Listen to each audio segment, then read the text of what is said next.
So the best cure for an introvert is a podcast in which you force them to actually speak, because it's the point of an audio medium like a podcast. And you also have video on, so if you want to watch this, you can watch it on YouTube. Go to the Origins Foundation YouTube page, and you can find us. I met you October last year for the very first time. You were not in the role that you are in today. No. But a very similar role. Corina Jordan, welcome to the Blood Origins podcast. We had a fantastic connection in October when I went to the Sika show in New Zealand. Then you were the CEO of Fish and Wildlife. Is that correct? Fish and Game in New Zealand. See, I thought it was going to be Fish and Game. I was like, no, it can't be Fish and Game because Game Animal Council is the same name. No, it's got to be the different name. I was trying to remember. But Fish and Game. And now you are the executive director of the Game Animal Council. Took over from a good dear friend of ours, Tim Gale. And welcome to the Origins Foundation podcast. I'm so excited to have you. Thanks, Robbie. I'm really excited to be here. I know we've been trying to get you on for quite some time, and there's a little bit of things happening in the New Zealand landscape right now, which is why we wanted you to be on, because we obviously have a global audience to this podcast, but we have obviously spoken a lot about New Zealand. People know us in New Zealand. We've got a very large fingerprint in New Zealand, and I think a lot of people in the world know about New Zealand because of the work that we do. And so, naturally, I wanted to have you on to talk about the Game Animal Council, sort of explain it, and then we'll dive into all sorts of other things. That sounds brilliant. So, explain. So, for people that don't understand, the Game Animal Council is something that's very, very unique in New Zealand, and I don't want to trip myself up in explaining what it is. What is the Game Animal Council? So the Game Animal Council, it's a statutory organisation over here in New Zealand. It has the function to directly advise our Minister for Hunting and Fishing. Obviously, that was a new portfolio for New Zealand and just came in James Meager. We just had him on the podcast. Amazing dude. He's great and super passionate about hunting and fishing. So we're very lucky to have him as our Minister. But before the Hunting and Fishing Minister was in place, who did GAC report to? We reported to the Minister for Conservation, and that's the same as Fish and Game. There was originally Fish and Game as a statutory organisation representing hunters and anglers in New Zealand, focusing on game bird management and sports fishing. In New Zealand, we have trout and salmon, as well as some coarse fish. And then the Game Animal Council came into being in around about 2013, so a super new organisation. And that was the organisation was put in place to represent the interests of large game hunters. So think chamois and tahr and wild pigs and red deer, that type of thing. And back then, both organisations reported back through to the Minister for Conservation. We've also got the Department of Conservation. It gets very confusing. And then about 3 years ago or so, this government put in place the Minister for Hunting and Fishing. And so now the organisations that represent hunters and anglers in New Zealand have a Minister for Hunting and Fishing. So very exciting. I think probably one of the first in the world. The only one in the world. I've had a lot of people reach out to me thinking that, oh, Robbie, you're wrong, and I'm going to teach you something that you don't know. No. I have done my research, and there is only one hunting, fishing minister in the world, and that was Todd to start with, and now James Meager. But there is the only closest thing to James Meager is another good friend of mine, a guy called Todd Lowen, and he's the Minister of Forestry and Parks, in which hunting and fishing he has a portfolio of hunting and fishing underneath him. And that is the minister in Alberta, the province of Alberta in Canada. So you talk about GAC being, Game Animal Council, GAC being a statutory authority. So are you a government agency? Gets a bit confusing. So we get some Crown money, just a little bit. So we are a public entity. The minister appoints our council, and then the council runs us. So we've got a ministerial appointed council of around about 9 at the moment, appointed from our hunting community across New Zealand, and a lot of them regionally based. So that's super exciting. Forms that direct connection between the Game Animal Council and our hunters on the ground. So a really nice model there.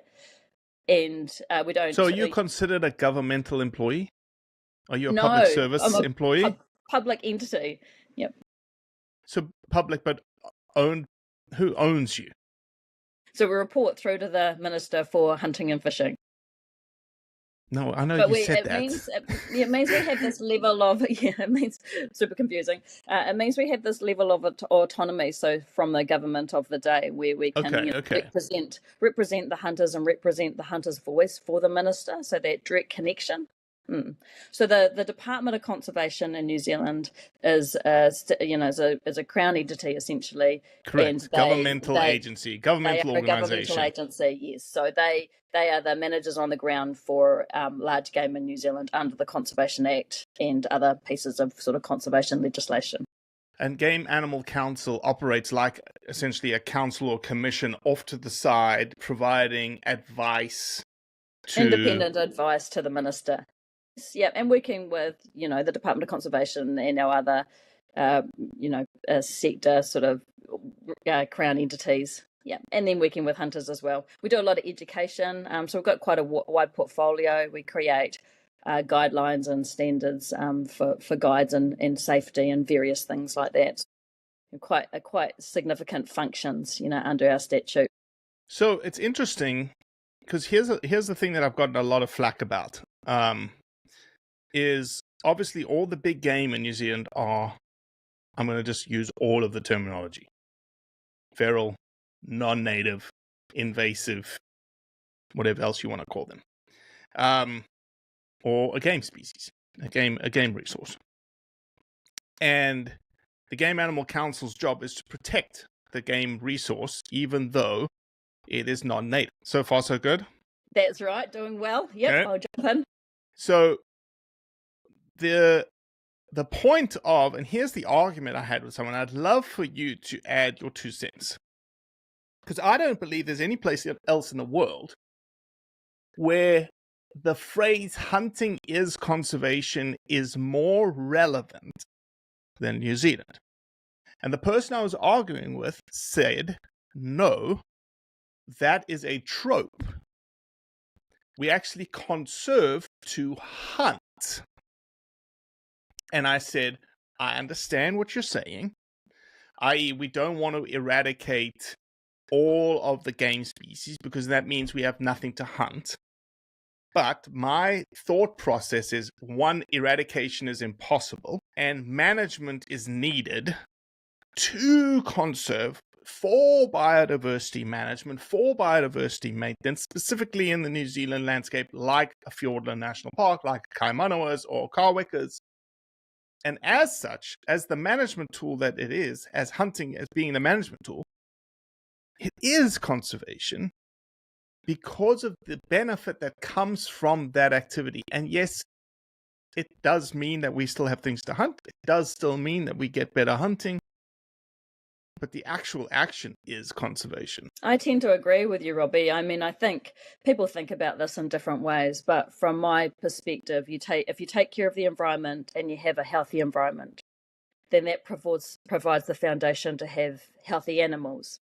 And that includes our game animals. We call them valued introduced species over here, which recognises that they're introduced, but also recognises that they've got significant value for our communities.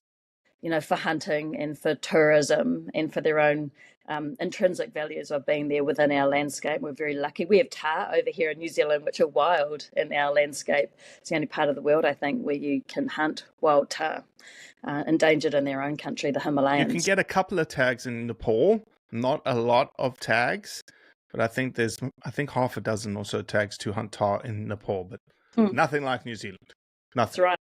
So we're having conversations with our hunters at the moment around the challenges that we're seeing in New Zealand. We talk about social license, and you'll know a lot about that internationally, right? The permission that you get from your wider society to undertake that activity that you're passionate about. So we talk about that a lot, and we're changing a conversation in New Zealand so that hunters are conservationists. They're conservationists first. They're managing a population to preserve the environment so that population can be healthy, so we have healthy animals to hunt, really good resource, and so that they can go out and hunt those animals and bring on the next generation of hunters. They can enjoy it for their family and their communities and their kids, mental health, physical well-being attributes, beautiful free-range kai for the table, all that sort of thing. kai for everybody's edification is food. Food. Within the Maori language. No, you're absolutely right. And so, but obviously, that position is a very defensive position, right? Because it's like you're on the back foot already. It's an introduced species. It does harm to the native environment, does harm to the native flora, yet you're defending its place in the landscape. Yeah, exactly. We've just been through what we call a select committee process. It's like a court process over here in New Zealand, and they were talking about the Game Animal Council Act, and they're making some changes in that so we can bring in this new tool called Herds of Special Interest, which I know that we'll talk about later. But it was really interesting. What do you create as an acronym? Because James Meager actually quite liked my acronym for Herds of Special Interest. I want to hear, do you have an acronym? HOSI. I called it a hosey. He's like, oh, I like that. Yeah. It's where the intonation goes, I suppose. Right. Well, I'll have to practice your hosey. Yeah. Next time you talk to me, guys, like, I heard Robbie was talking about a hosey. Yeah. Well, he is the boss, Minister Meager. Yeah, exactly. So what he says goes. Yeah, I'll take my lead from him. So let's just back. But before you get into the select committee process, because that's something that I want everyone to understand and what's happening in New Zealand right now. It's happening right now. What has led us to this point in time? Yeah, I suppose it's back to your point, right? We've got this really polarizing conversation happening in New Zealand at the moment, where part of our community is asking for our native habitats to go back to being essentially pristine. So they don't want any introduced species within these habitats at all. And this includes... Not even humans, by the way. In certain places, they don't even want humans. Well, yes, we won't talk about the rational level of that argument. I think we'll all probably have opinions on that one, the ability to make our environment. And they don't want us staying in... What's the other one? Oh, they also don't want us staying in our 5-star luxury lodges that we have built up in these wilderness areas. Yeah. As hunters, we want all the prim proper stuff. Anyway, sorry, I keep leading you astray. That's right, Robbie. But anyway, on that one, our hunters are sending in photos of where they stay in the bush, which is generally, on the floor of the bush, and bivvies and little tents and things like that. So it's great, our 5-star luxury lodges. Yeah, so really polarizing conversation in New Zealand. They're actually really, really serious. So, it's something that we really need to front up to and we're significantly working on over here. So we've got part of our community wanting all these species gone. They just want them eradicated, and they really don't see the role in hunters in managing these species at all. They just consider hunters as going in there and taking the biggest males and leaving the rest, and actually promoting large populations. And this is, it's a significant brand issue, I think, for our hunters that we need to really start to address. And then part of our community, values these animals in the environment, even if they're not hunting. They like seeing them there. It's sort of like the trout in the waterway. They don't see that as an introduced species. They just see it as a reflection of an ecosystem, charismatic animal or fish in their environment, and they enjoy seeing them. And then part of our community, obviously a large part of our community, they hunt and they gather. It's part of who they are. It's strongly embedded in our Māori culture. Historically it would have been moa and different species that they were hunting, but they are a hunter-gatherer culture as well, our Māori. So, yeah. And so the conversation really is about, I think, there's that polarizing part of that conversation about not having them at all and then having them there. I think for the majority of New Zealand, I think the conversation is going to be about how many to have where. And I think that's where our hunters are at as well. And so what we're really seeing in New Zealand is hunters stepping forward. We've got the development of what we call foundations, so the Sika Foundation, the Red Deer Heritage Foundation, the Wapiti Foundation. Just to name a couple, there's quite a few more that are emerging as well. We've now got our Rakiora Whitetail Trust is established. So that's pretty exciting. That. Yeah, very exciting for our Stewart Whitetail Island. Beautiful, iconic. Just I've got to do a plug for New Zealand. If you're a hunter and you haven't been to New Zealand, you are seriously missing out. We have amazing 100%. Hunting and iconic country. Come and have a look. And we're friendly. You're probably going to get hate for that because the last time I was on a podcast saying, guys, you have to go hunt New Zealand because you can hunt from, with outfitters in some luxurious places to immense amounts of public land that you need hardly a permit. There's no tags. Shoot what you want, when you want, however you want. Just get there. I got so much hate saying, don't tell anybody about New Zealand. Don't let anybody know about this gem that's down here. That's right. New Zealanders, we like our hidden places, and our hunters are very reclusive, so they're sort of a little bit like our Kiwi. They want to keep their head down and come out in the dark. So they don't really want a lot of people in But coming it's into phenomenal. Our species, but it's amazing, and they want to hold it because it's such an incredible place to be. Yeah. So I mean, this conversation's really serious, and it played out in the courts just recently. And so I think there's a real role, and we're thinking about this at the moment and starting to, the hunters are joining our Fishing Games Rewild campaign. I started that 3 years ago, and this is a really important social license campaign. And it's really about this conversation around how hunters are putting back to conservation. So they're reducing the size of these herds so that our herds are healthier, so they're having a less impact on the environment, and so they're providing a recreational resource. And also what we know is that our conservation in New Zealand is really, really expensive, and we're losing our volunteer network as they're aging out, let's just say. So hunters are perfect to step into that space. So they undertake activities which are offset by hunter dollar to reduce the taxpayer cost for conservation in New Zealand and managing these herds. Yeah, so correct me here if I'm wrong, but the thing that kicked this whole thing off, that has now led to the select committee, you made mention of it, it was a court case, essentially. Forest and Bird decided to bring the Wapiti Foundation into court because of the loophole that is the Wild Game Act that says that you must, right? You must aim to eradicate all introduced species. And what's happening in the Wapiti Foundation is they say, well, we know we can't, which is the premise here, which is the big thing here. It's like eradication is almost impossible. Just everything. So let's manage the best we can. It's the the gold star standard for wildlife management in the world, what the Wapiti Foundation's doing. They do it for the world. Anybody can go to Fiordland, experience what they're doing. They put trap lines down to help native fauna. They're maintaining the path network, the trail network for anybody to access, maintaining the huts for anybody to stay in. And Forest and Bird decided, no, they're not doing a good enough job because of this loophole, and so we're going to drag them into court.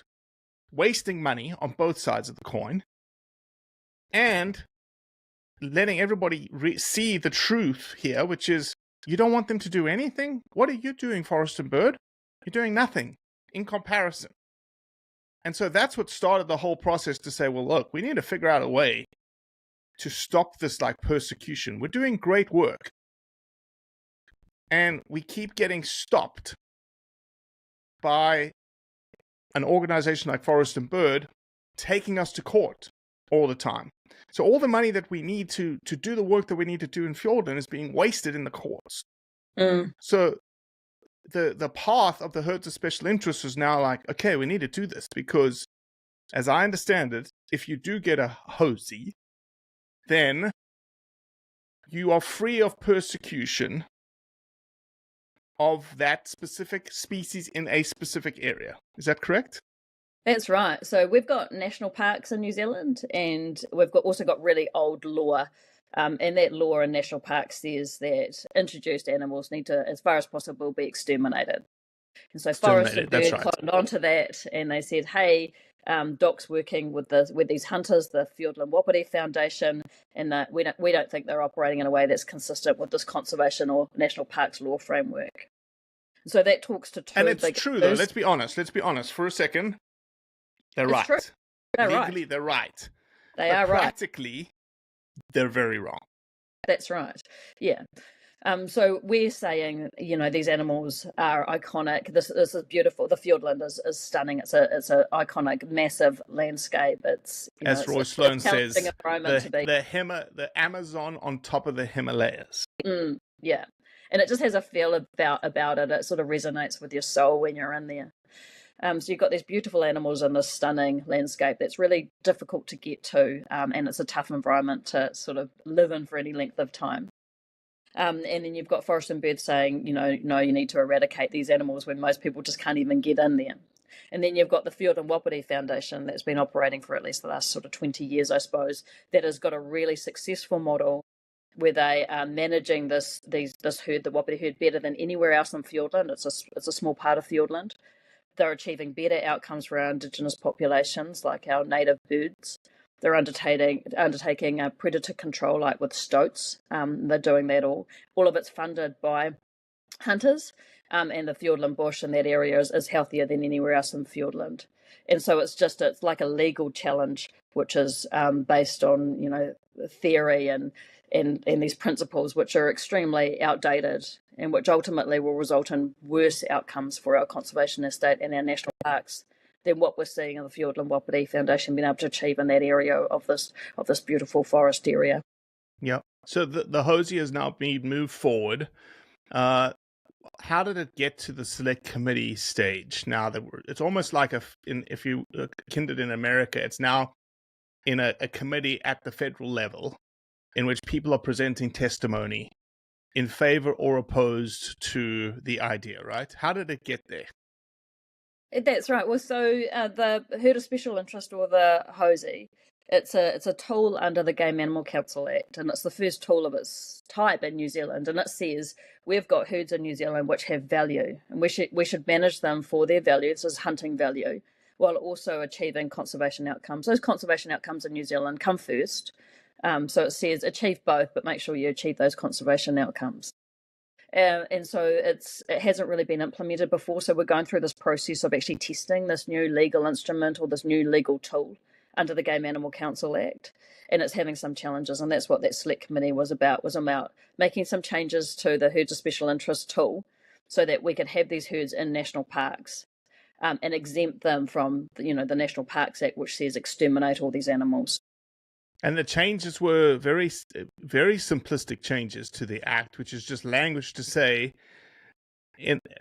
you go ahead with language because I'm going to mess it up. What did you make? What did you change?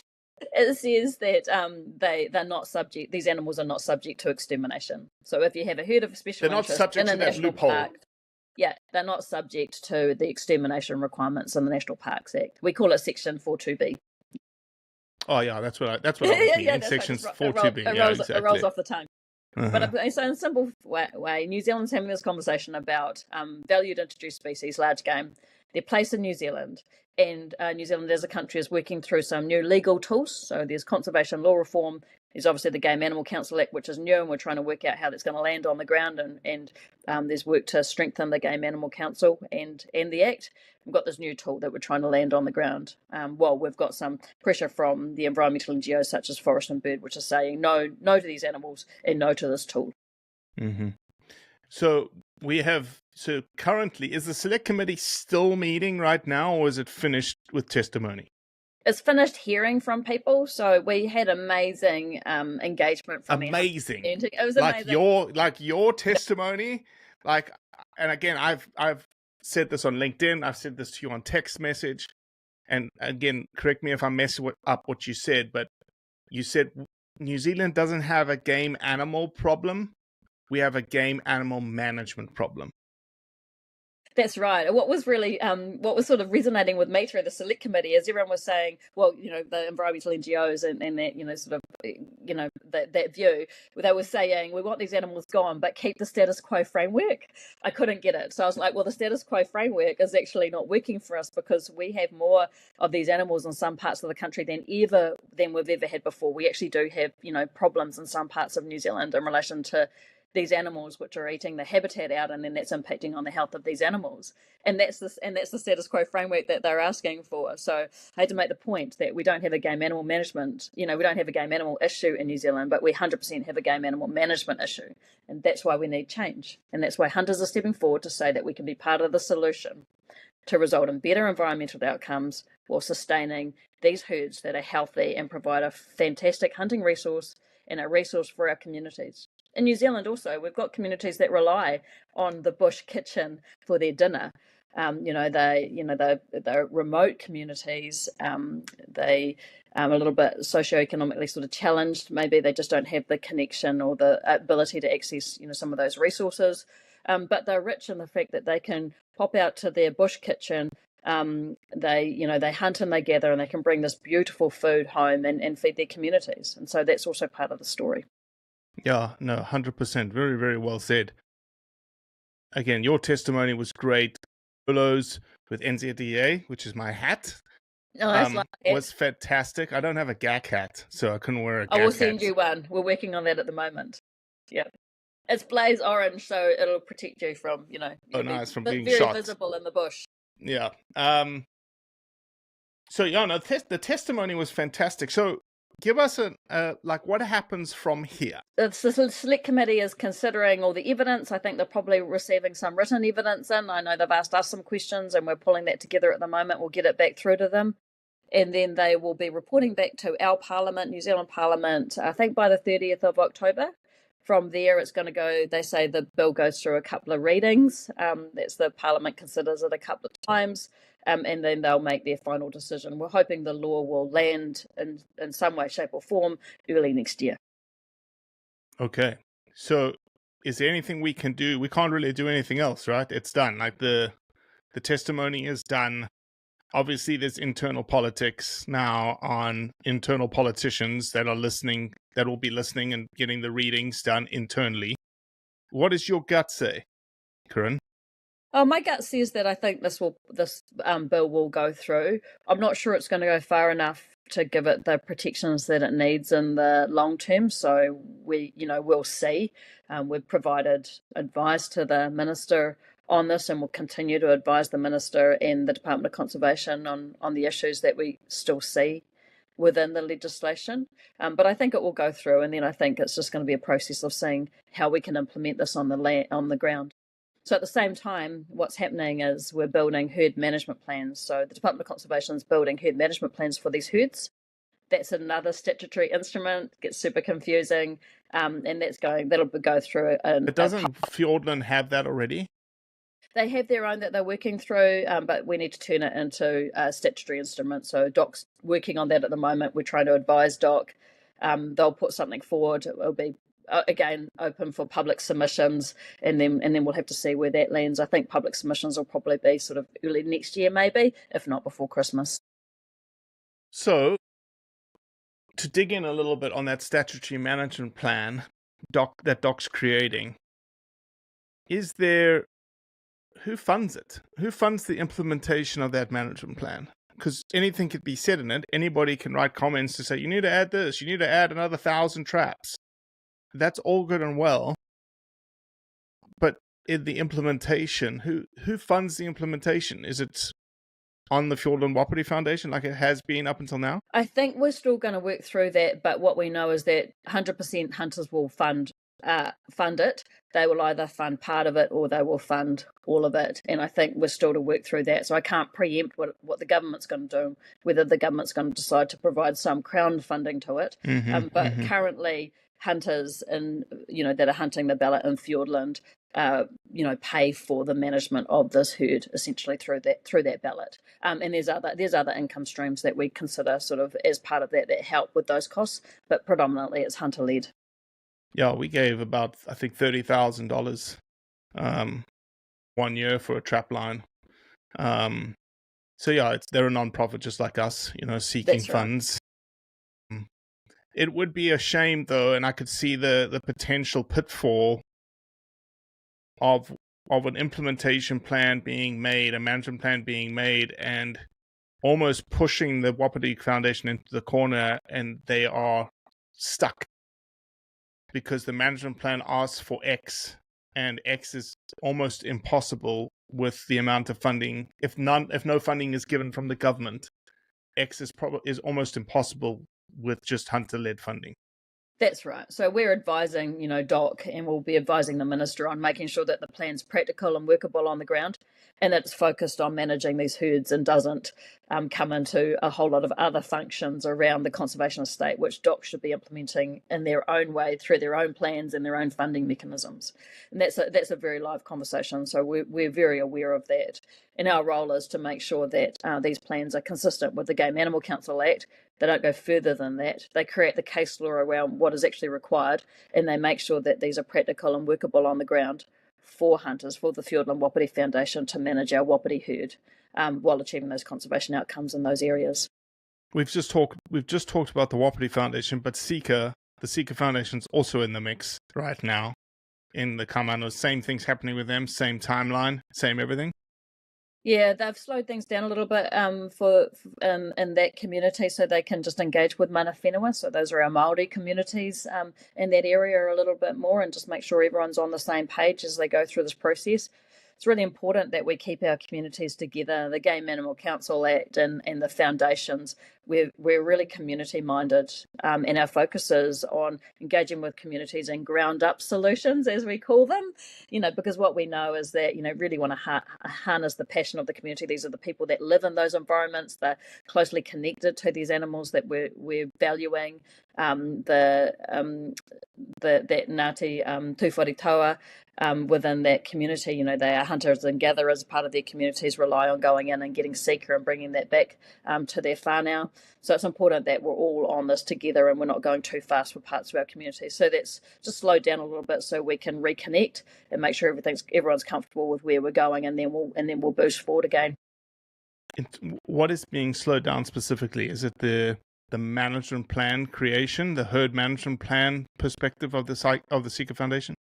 That's right. So it's the herd management plan part of it. So the ministers received essentially two Aussie proposals, Wapiti being one, Sika being the other. And who's winning this, Robbie? Yep. And the minister said, yeah, I think there's merit in here. Go and connect with the communities, or he said to Doc, go and build these herd management plans and talk to people while you build them. And then Doc's doing that. In the Kaimanawas and Kawekas, we've just said, hey, we need to slow down a little bit for our community, make sure everyone's on board, everyone's comfortable, and then we'll go from there. Is Doc leading the writing of the management plan, or is the Sika Foundation, Wapiti Foundation taking the lead and Doc looking and giving input? No, Doc's been told by the minister to write it, so they are holding the pen, and they're just engaging with stakeholders. Game Animal Council is one of those stakeholders, and obviously the foundations are strong stakeholders in this conversation as well.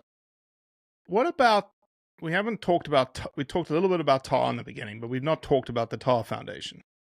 Obviously, they are interested in this whole Ho-Z conversation. But a tough sell, and I might get some hate from Luke and stuff, but I think he'll understand. Not a tough sell. It's just more of a, because you have to define a geography, as I understand it. And they're really, there's not like a Fiordland area or the Kaimanawas and Kawekas. Like, what does that look like in your brain for TAR in the future? Well, we're working through this at the moment, so they've got a really large range, and it look like they have been spreading a little bit. I'm not sure. They do very well in the New Zealand landscape. They're fairly hardy. Yep. So they've got a large range, as we call it, and it takes into account a whole lot of different geographical areas. So we're working out what that looks like at the moment, and obviously what we've got to think about also is private land ownership. So we have game parks in New Zealand a little bit. So we'll have farmers, for example, that'll run these animals on their land, and they'll open that up to hunting. And so that's an economic business. And so we're also thinking about how this works here. So obviously the Ho-Z tool. Now you've got me confused, Robbie. I'm going to have to go back to herds of special interest, which is a bit of a mouthful. Yep, that only applies to the conservation estate, so it doesn't apply to private landowners. But what we know that, these animals don't respect boundaries. You can't just say, hey, this is where your range is. Please don't go over into that, beautiful grassy paddock over there or that crop, which they like. So we need to have a joined up approach in relation to managing these animals so we can achieve those outcomes, and we don't have competing needs and different management styles over these land parcel ownership areas.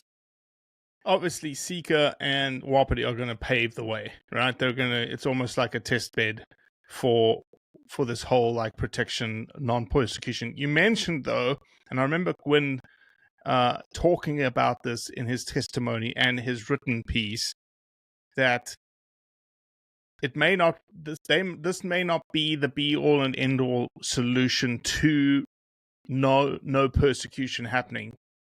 The be all and end all is to fix the Wildlife Act, right? Oh, 100%. Our conservation law is well outdated. It's absolutely draconian. So we need to really have a good look at it. And I think the government has started looking at, the conservation, we call it the Conservation Law Framework, Conservation Act, Wildlife, so the Wild Animal Control Act, National Parks Act, it's all blend together. And there's a real need to take a hammer to it. So have a good look at it, unpack it and work it out again. Because what we also need to work out is how do these animals fit within these pieces of legislation. We've got questions around who's managing and how they're managing them. Fish and games within that space as well. The Fish and Game Act has been completely reviewed at the end of this year. They may have their own piece of legislation. So what we're going through in New Zealand is this period of rapid legislative change under this current government, and consideration of our conservation estate, Indigenous species and these introduced species is top of the conversation, and is top of mind for hunters in New Zealand. Yeah, it's certainly a interesting time, and what's the word I'm looking for? It's an exciting time, I would say, in the New Zealand hunting landscape, in that there's massive opportunities. We've never been in the position we're in right now, for potentially getting things protected that, we are seriously investing in from a hunter conservationist perspective. So yeah, definitely. Yep. We're sort of a little bit flying it while we're building it, so it gets a bit shaky up there in the air a little bit. But I mean, it is super exciting, and we've got, our people on the ground are amazing. We've got, brilliant lawyers and planners, and our hunters. And you have a minister. You have a minister for hunting and fishing. Yeah, that's right. And he's really passionate about making sure this works. I think there might be some sort of election promise sitting there saying that we're going to embed valued introduced species within legislation and make sure they're valued. So we'll be definitely holding this government to that promise. I like that. If people are interested in learning more about the Game Animal Council, you're about to become the CEO of both Game Animal Council and Fish and Game? Yes, that's right. Acting CEO, not full-time, as I understand it. That's right. I'm not going to be doing 40 hours with Fish and Game and then 60 hours with the Game Animal Council. So I'll be splitting my time between both organisations. Just to be clear, the organisations aren't being amalgamated, but they're just going to share me as a resource, just to make sure that both are in good nick going through this sort of period of legislative change. What we know is that our communities are the same. I go into a room and I'm talking to hunters, and I'll ask them, how many of you fish? Who buys a fish and game license? And about 80% put up their hand. So we're dealing with the same communities of interest, and they've got the same values, and so it just makes sense to share a strategic brain, I suppose, and a front person to make sure we're all going in the same direction. We call it, in the waka, paddling in the same direction together. A waka is a Māori name for a canoe. We don't want to be going in separate directions, especially when we've got such massive challenges around social license, when we've got this pushback in relation to pest versus introduced species, and we've got this large-scale legislation reform. So super exciting time. I'm really looking forward to it. I'm sure it's going to be absolutely fine. Fish and Game's an amazing organisation. They've got some big challenges. How long were you the CEO of Fish and Game? Close to 3 years. Okay. Yeah. So we built the social license campaign. We had started a big modernisation process across the organisation, and that was working well. We'd looked at our licensing systems.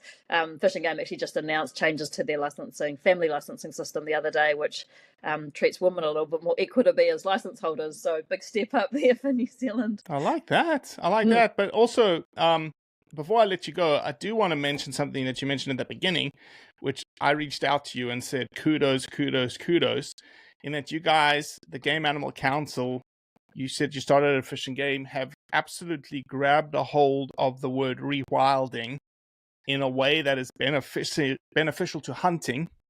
Unfortunately, rewilding is being used here in America and in Europe as like the anti-hunters stance for reintroducing things that shouldn't be reintroduced and all sorts of other things. So kudos to you.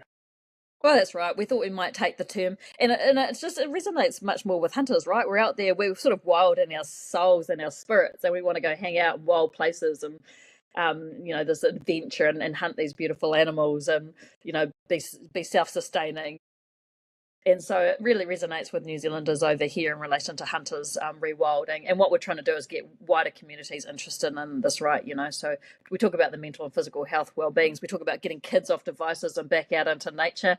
We've got an issue in New Zealand where, our mokapunas, our children are, strapped to social media and on their laptops all the time. And we want to really get them out of nature and get their hands dirty and teach them some practical skills.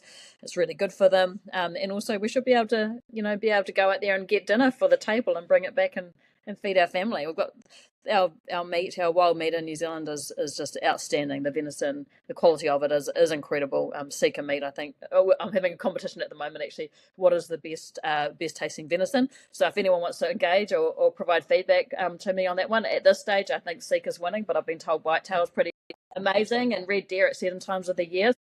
We've got to work through this. Are you Are you the taste tester? Are you like the deciding vote on this?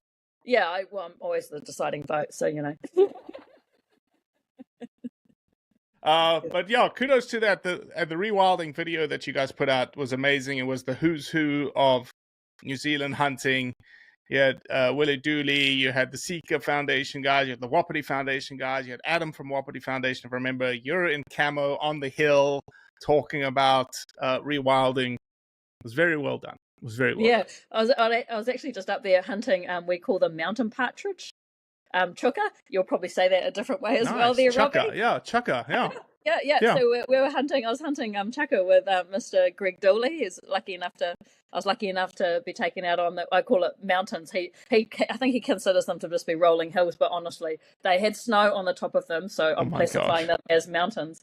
Hunting behind his beautiful dogs, these mountain partridge, and I thought I'd just film a little rewild campaign social media post while up there, and then everyone just got behind it. It was brilliant. Our hunters over here are incredible. Such a pleasure to work with. I'm a big fan of New Zealand, big fan of New Zealand hunters. Thank you for being so extroverted on your podcast today. Really appreciate it. I'm going to have to go and recover now. I've got some horses to pet. If people want more information on the Game Animal Council, where can they find it? Go onto our website, Game Animal Council, www.Game Animal Council. Have a look there, and you'll find everything that you need to know. I've got lots of .co.nz. .co, yep. .co.nz. And we've got a lot of information around HOSI as well, and the legislation process that's going on, and a whole lot of education material on hunting and how to get better at hunting and where to go. Perfect. Corina, thank you so much. I know this is not the last time we're going to have you on the podcast. Keep us up to date on the process and what's going on, and if there's anything that you're like, hey, Robbie, I want to talk about this, know that this platform is open to you. It was open to Tim. It's open to you. Thank you so much. Really appreciate your time.